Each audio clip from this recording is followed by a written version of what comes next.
Con permiso, gracias. Buenos días a todas, a todos. Bueno, desde hace casi un mes empezamos a tener contacto con las autoridades de Estados Unidos porque, pues evidentemente, desde que llegó la enfermedad, las líneas de proveeduría de México hacia Estados Unidos empezaron a perturbarse. Pero este fenómeno había ya pasado también desde que la enfermedad pegó en China. Entonces veníamos en un proceso en el que estas cadenas se iban rompiendo. El momento en que China empezó a articularse, Estados Unidos y Canadá les interesaba tener la cadena de proveeduría muy sólida. ¿A qué nos referimos cuando hablamos de la cadena de proveeduría? Por ejemplo, los autos. Para que un auto se arme en Norteamérica, cruza la frontera mexicana 7 veces.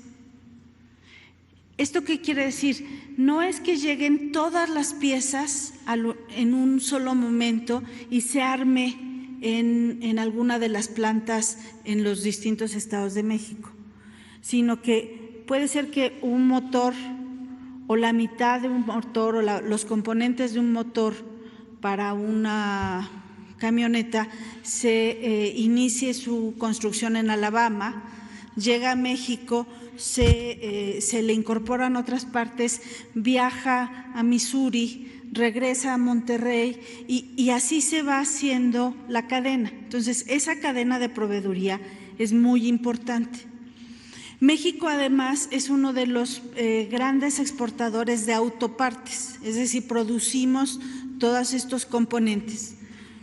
Y tenemos las armadoras. No solamente tenemos armadoras de cuyo origen está en Estados Unidos, sino también tenemos armadoras europeas y asiáticas. Pero estas armadoras venden fundamentalmente sus autos en el mercado de Estados Unidos y Canadá. México es el primer exportador de tractocamiones del mundo.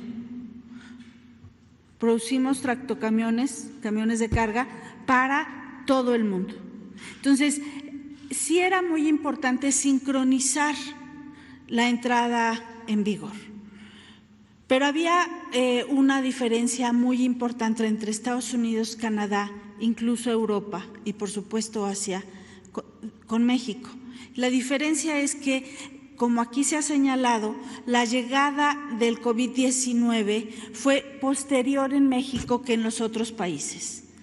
Entonces, en el Gobierno de México se decidió que se iba a priorizar la salud y que teníamos que empezar a hacer este descongelamiento, esta reapertura, hasta que tuviéramos certeza que esto no iba a impactar la salud.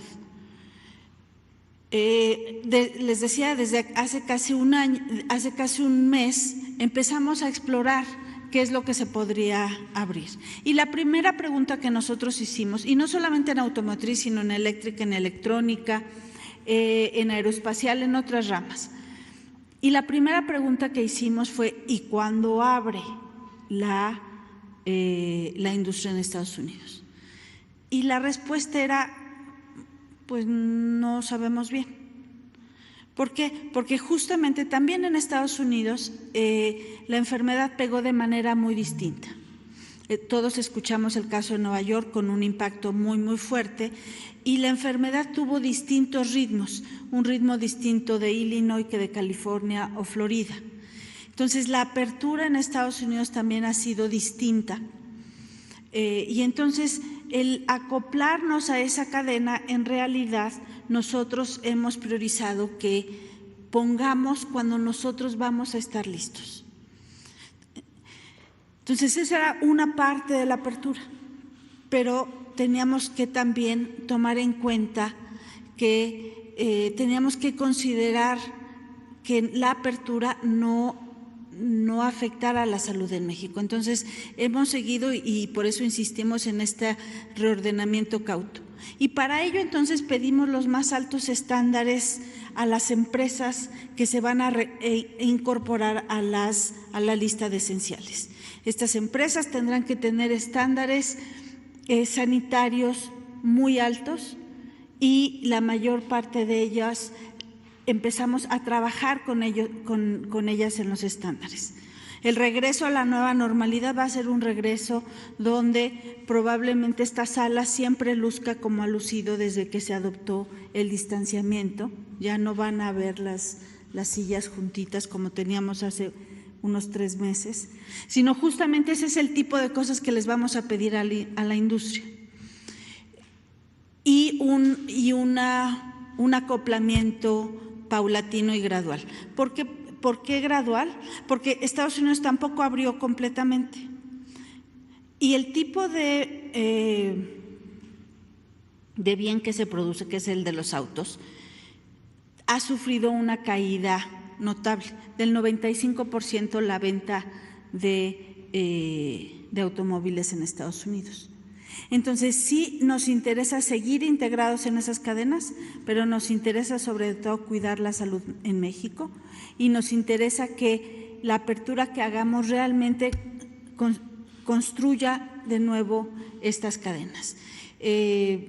Las conversaciones que hemos tenido pues han fructificado en que tenemos más información, en que las empresas se han comprometido a seguir protocolos muy altos, a cuidar y sobre todo a dar seguimiento, porque ellas también no les interesa ser objeto de un brote, no les interesa que se tenga que clausurar una planta porque hay un brote epidémico, un rebrote en tal planta. Entonces, estamos trabajando así. Estados Unidos tampoco ha abierto todo, hay unas armadoras que sí están abriendo y pronto vamos a ir viendo cómo se va reconstituyendo.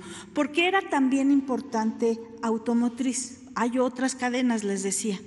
Automotriz es muy importante porque el tratado de Estados Unidos, de México, Estados Unidos y Canadá entra en vigor el 1 de julio. Y probablemente el sector que más ajustes va a tener que hacer, tanto por el contenido regional como el contenido laboral, que son 2 características nuevas del tratado, va a tener que hacer ajustes. Entonces necesitábamos que empezara a trabajar esta reapertura en automotriz, porque va a tener que enfrentar pronto las reglas del TEMEC. Y pronto es el 1 de julio. Hemos acordado con Estados Unidos tener unos regímenes de transición, pero hay reglas nuevas y estas reglas nuevas entran el 1 de julio. Entonces se junta el tratar de reconstruir la cadena, pero también en particular en automotriz, no es caprichoso el tema de automotriz, también tiene que ver con el Tratado de Libre Comercio.